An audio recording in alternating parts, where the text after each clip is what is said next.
Or even this one, more often than not, I have enough money. Now, can you feel the difference in those statements? It's not about faking it. It's, I've often said that perception is the basic unit of reality. And in this context, it's about choosing a perspective that feels empowering. It's about using your emotions as a compass here, right? If it feels better, then it's closer to your natural state, and that's the direction you want to go.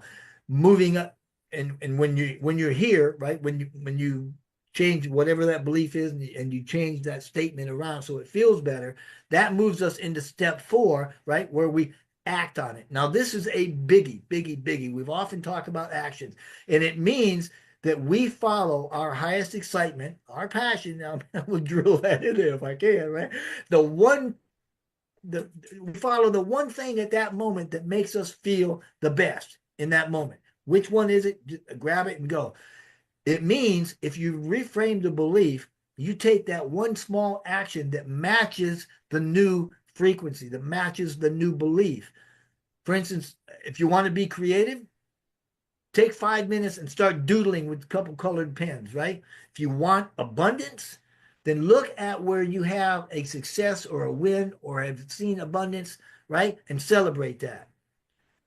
Um, you want to prove you've got enough money? Go pay a bill. That's what I do. When that old thing comes back in my head some days and I'm like, man, I just never have. I go, you know what? I've often got all the money I need and I'll go pay a bill that needs to be paid. And I'm like, yeah, that jazzes me up, right? That's what I do. And if you want to prove you've got that money, go pay that bill. I've often said too that action is the language of the physical body because the action you're taking, that locks in that new vibration. And it's not about big, long, mother, may I take 2 huge steps or leaps. It's about showing yourself that the belief is real and taking your time to let it just manifest for you. And the last step, step 5, is to simply let it go and move on. Once you've gone through those first 4 steps, nothing more you need to do. You don't need to dwell on it. Don't need to try to anticipate it. Just let it go and trust the process. You are powerful and recognized in the universe rearranges itself to match that new signal that you just put out. And when doubt creeps in, and it will, all right, that's okay because just objectively notice it. Don't fight with it. Don't argue with it.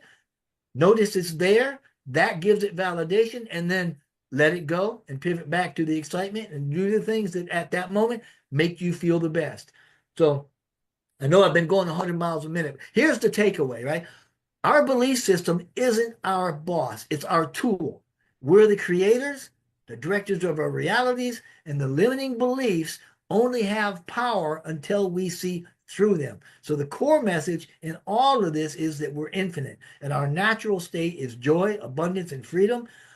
Overcoming limiting beliefs isn't about fighting them, right? It's about choosing something better, something that lights you up. And it really is that easy.